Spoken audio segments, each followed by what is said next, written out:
Assalamualaikum warahmatullahi wabarakatuh. Salam sejahtera bagi kita semua. Salam, Om Swastiastu, Namo Buddhaya, salam kebajikan, Rahayu. Perkenalkan, nama saya Muhammad Iqbal Ramadan dari Fakultas Sains dan Teknologi, Prodi Sistem Informasi. Kali ini saya akan mereview 3 materi. Materi yang pertama yaitu materi tentang identitas nasional. Apa sih identitas nasional itu? Identitas nasional terdiri dari 2 kata, identitas dan nasional. Identitas berasal dari bahasa Inggris yaitu identity. Pengertian identitas dalam Kamus Besar Bahasa Indonesia, identitas berarti ciri-ciri keadaan khusus seseorang atau jati diri. Dengan demikian, identitas merujuk pada ciri atau penanda yang dimiliki oleh seseorang atau berkelompok. Dan kata keduanya yaitu nasional, yang berasal dari bahasa Inggris juga, national. Dalam KBBI, nasional bersifat kebangsaan, berkenaan atau berasal dari bangsa sendiri, meliputi suatu bangsa. Dapat diartikan identitas nasional adalah jati diri, ciri-ciri, budaya, atau karakteristik suatu bangsa yang membedakan bangsa Indonesia dengan bangsa yang lain. Identitas nasional berfungsi agar bangsa lain dapat dengan mudah mengenali dan membedakan bangsa Indonesia dengan bangsa yang lain. Identitas dibedakan menjadi 2, yaitu identitas primer dan sekunder. Identitas primer atau bisa disebut identitas etnis, yaitu identitas yang mengawali terjadinya identitas sekunder. Identitas primer atau etnis yang terwujud antara lain dalam bentuk budaya etnis yang dikembangkan agar memberi sumbangan pembentukan budaya nasional dan akhirnya budaya tersebut menjadi identitas nasional. Dan yang kedua, identitas sekunder. Identitas sekunder itu adalah identitas yang bersifat buatan, karena identitas nasional itu dibuat, dibentuk, dan disepakati oleh warga bangsa sebagai identitasnya setelah mereka bernegara. Contoh dari identitas sekunder adalah seorang warga yang patuh terhadap aturan yang berlaku di Indonesia. Dan materi yang kedua yaitu materi tentang integrasi nasional. Secara etimologi, integrasi nasional terdiri dari 2 kata, yaitu integrasi dan nasional. Istilah integrasi nasional berasal dari bahasa Inggris, national integration. Integration yang berarti keseluruhan atau kesempurnaan. Berdasarkan arti etimologisnya, integrasi dapat diartikan sebagai pembaruan hingga menjadi kesatuan yang utuh. Sedangkan nation yang artinya bangsa sebagai bentuk perkumpulan orang-orang yang berbeda latar belakangnya berada dalam suatu wilayah dan di bawah satu kekuasaan politik. Dan dapat disimpulkan bahwa integrasi nasional merupakan proses mempersatukan bagian-bagian unsur atau elemen yang terpisah dari masyarakat untuk menjadi kesatuan yang lebih bulat sehingga menjadi satu bangsa. Ada 5 jenis integrasi. Yang pertama, integrasi bangsa. Integrasi bangsa menunjuk penyatuan berbagai kelompok budaya dan sosial dalam satu kesatuan wilayah dalam satu pembentukan identitas nasional.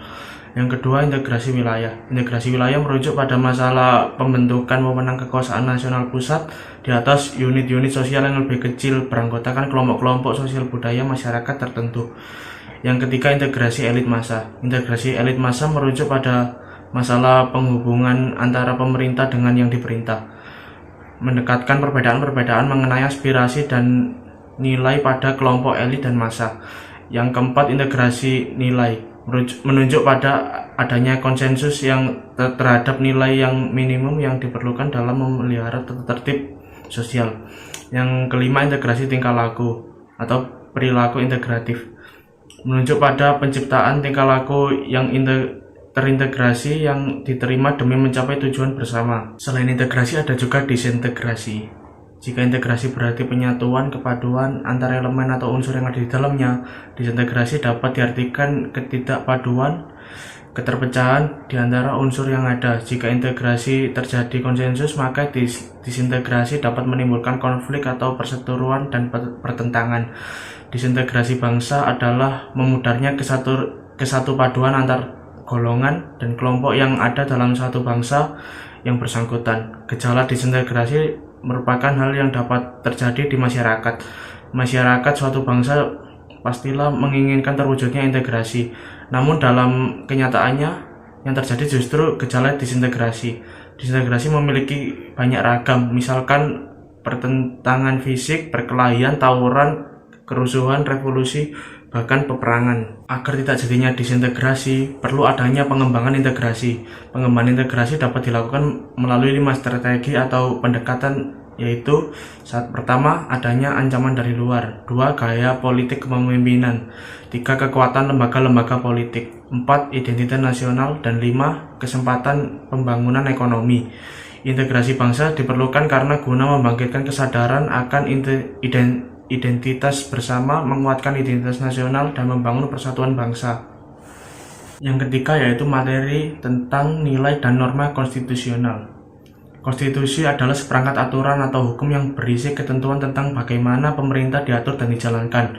Oleh karena aturan atau hukum yang terdapat dalam konstitusi itu mengatur hal-hal yang amat mendasar dari suatu negara, maka konstitusi juga dapat diartikan sebagai hukum dasar yang dijadikan pegangan dalam penyelenggaraan suatu negara. Secara etimologi, konstitusi berasal dari bahasa Inggris yaitu constitution, yang berarti membentuk, pembentukan. Yang dimaksud membentuk di sini adalah membentuk suatu negara. Konstitusi berfungsi untuk membatasi kekuasaan pemerintah sedemikian rupa, sehingga penyelenggaraan kekuasaan tidak sewenang-wenang. Dengan demikian, diharapkan hak warga negara yang akan lebih terlindungi. Gagasan ini dinamakan konstitusionalisme. Konstitusi dapat berupa hukum dasar yang tertulis, yang bisa juga disebut undang-undang, dan ada juga yang tidak tertulis. Tidak semua negara memiliki konstitusi tertulis atau undang-undang dasar, seperti contohnya Kerajaan Inggris. Kerajaan Inggris memiliki konstitusi tetapi tidak memiliki suatu naskah undang-undang dasar. Dengan kenyataan tersebut, maka konstitusi lebih diartikan sebagai perangkat peraturan tertulis maupun tidak tertulis yang bertujuan untuk membangun kewajiban-kewajiban, kekuasaan-kekuasaan, dan fungsi-fungsi berbagai institusi pemerintah, meregulasi hubungan antara mereka, dan mengidentifikasi hubungan antara negara dan warga negara.